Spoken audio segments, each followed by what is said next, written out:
Cyber నేరగాళ్లు రైతుల్ని target చేశారు. ఓవైపు కేంద్ర ప్రభుత్వం పీఎం కిసాన్ యోజన పేరుతో పంట పెట్టుబడి సాయం అందిస్తుంది. ఇదే సందర్భంలో ఆంధ్రప్రదేశ్ ప్రభుత్వం కూడా అన్నదాత సుఖీభవ పేరుతో ఇదే పెట్టుబడి సాయాన్ని కూడా అందిస్తుంది. ఇలాంటి సందర్భంలో రైతుల ఖాతాల్లోకి డబ్బుల్ని కూడా కాజేసుకోవడానికి సైబర్ నేరగాళ్లు సిద్ధమయ్యారు. ఇక రైతులే టార్గెట్గా వాళ్ళ వ్యూహాలు కూడా పన్నుతున్నారు.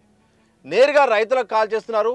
మీ అకౌంట్లోకి పంట పెట్టుబడి సాయమైన పీఎం కిసాన్ డబ్బులు వచ్చాయి, అలాగే అన్నదాత సుఖీభవ డబ్బులు వస్తాయి. మీకు అనుకున్నట్టు 7,000 కాదు 20,000 రూపాయలు రాబోతున్నాయి. కానీ మీరు చేయాల్సిందల్లా మీ వివరాలను ఇక్కడ ఇన్స్టాల్ చేసుకోండి, అలాగే మీ యొక్క అప్డేట్ చేసుకోండి అంటూ కూడా రైతుల్ని టార్గెట్ చేస్తూ వాళ్ళ వాట్సాప్ మెసేజ్కి ఏపీకే ఫైల్స్ పంపిస్తున్నారు. దీంతో తెలియక రైతులు ఒక్కసారిగా ఆశపడి అవగాహన లేక ఆ ఏపీకే ఫైల్ని ఇన్స్టాల్ చేసుకుంటున్నారు. ఒక్కసారిగా బ్యాంకు వివరాలన్నీ అలాగే వ్యక్తిగత వివరాలన్నీ మొత్తం డీటెయిల్స్ కూడా వాళ్ళ చేతిలోకి వెళ్ళిపోతాయి. అంటే ఫోన్కి వచ్చే మెసేజ్ కానీ ఓటీపీలు కానీ వాళ్ళ చేతికే వెళ్ళిపోతున్నాయి. మరో సందర్భంలో ఏపీకే ఫైల్ పంపిస్తున్నారు, ఇన్స్టాల్ చేసుకొని మీ యొక్క బ్యాంకు వివరాలు ఆధార్ నెంబర్ చెప్పండి అని చెప్తున్నారు. ఈ వివరాలు చెప్పడంతో వాళ్ళ అకౌంట్లో ఉన్న లక్షల డబ్బుల్ని కూడా ఒక్కసారిగా సెకండ్లలో కూడా కాజేస్తున్నారు. ఈ పరిస్థితి ప్రధానంగా ఆంధ్రప్రదేశ్లో అయితే కొనసాగుతుంది. ఎందుకంటే ఇప్పుడు ఒకవైపు అన్నదాత సుఖీభవ పథకంలో భాగంగా 5,000 రూపాయలు, అలాగే పీఎం కిసాన్ యోజనలో భాగంగా 2,000 రూపాయలు, 7,000 రూపాయల అకౌంట్లు అయితే మాత్రం పడుతున్నాయి.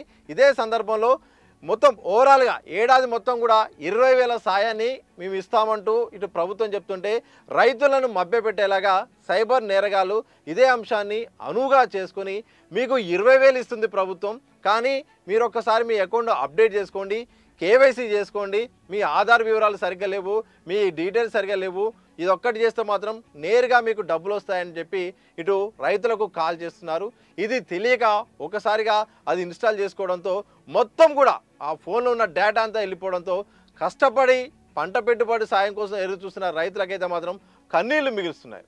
దేశవ్యాప్తంగా ఇదే పరిస్థితి ఉంది. ప్రధానంగా ఆంధ్రప్రదేశ్లో ఇటు తెలంగాణలో పీఎం కిసాన్ యోజన సంబంధించిన పరిస్థితి ఇప్పుడు డబ్బులు పడుతున్న సందర్భంలో సైబర్ నేరగాళ్లు అకౌంట్లో మొత్తం కూడా అంటే అప్పటికే మన పంట పెట్టుబడి కోసం దాచుకున్న డబ్బులు అయితేంది, సేవింగ్స్ అయితేంది, ఇంకేమైనా రుణాలకు సంబంధించిన డబ్బులు అయితే కొన్ని డబ్బులు ఉంటాయి, ఆ డబ్బులను కూడా ఒక్కసారిగా కాజేస్తున్నారు.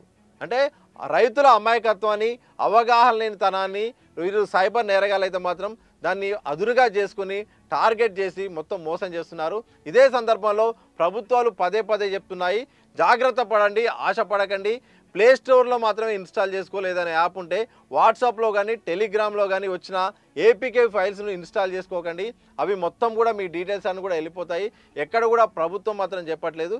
ఇమీడియట్గా మీకేమైనా మోసం అనిపించినా ఏమైనా తప్పు అనిపించినా కానీ 1930 సైబర్ వాళ్ళకైతే మాత్రం టోల్ ఫ్రీ నెంబర్ కాల్ చేసి ఫిర్యాదు చేయండి. అలాగే దగ్గరలో ఉన్న పోలీస్ స్టేషన్కి వెళ్ళి కూడా కంప్లైంట్ అంటూ కూడా ప్రభుత్వం అయితే చెప్తుంది. అంటే ఎన్ని ప్రయత్నాలు చేసినా సైబర్ నేరగాళ్ళు మాత్రం వాళ్ళ యొక్క దారులు మార్చుకుంటూ పోతున్నారు. ఒకవైపు రైతుల్ని టార్గెట్ చేస్తున్నారు, మరోవైపు నిరుద్యోగులను జాబ్స్ పేరుతో టార్గెట్ చేస్తున్నారు, స్కాలర్షిప్ పేరుతో టార్గెట్ చేస్తున్నారు. ఇలా కాదేది అనర్హం అన్నట్టు ఏ అవకాశాన్ని కూడా వదిలిపెట్టట్లేదు. ఎస్బీఐ పేరుతో ఇటు ఏపీకే ఫైల్స్ పంపిస్తున్నారు. ఇలా ఈ మధ్యకాలంలో ప్రైవేట్ బ్యాంకుల పేరు మీద కూడా ఫైల్స్ పంపిస్తున్నారు. మీరు ఇన్స్టాల్ చేసుకుంటే మీకు లక్షల్లో లోన్ వస్తుంది, వడ్డీ అవసరం లేదన్నట్టు కూడా ఇటు అందరిని కూడా మోసం చేస్తున్నారు. అంటే గతంలో రుణమాఫీ గురించి ఇలాగే చేశారు, అలాగే బ్యాంకు లోన్ కోసం కూడా ఇలాగే చేశారు. ఇలా ఏ సందర్భం వచ్చినా గ్రామీణ భారతాన్ని ప్రధానంగా గ్రామీణ రైతుల్ని టార్గెట్ చేస్తూ సైబర్ వాళ్ళైతే మాత్రం రెచ్చిపోతున్నారు.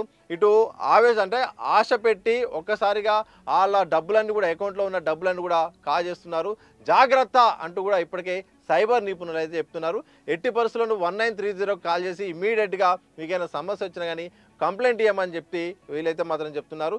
ఇలా మొత్తానికి ఒకవైపు కేంద్ర రాష్ట్ర ప్రభుత్వాలు రైతుల సంక్షేమం కోసం పంట పెట్టుబడి సాయం కోసం పథకాలు ఇస్తుంటాయి.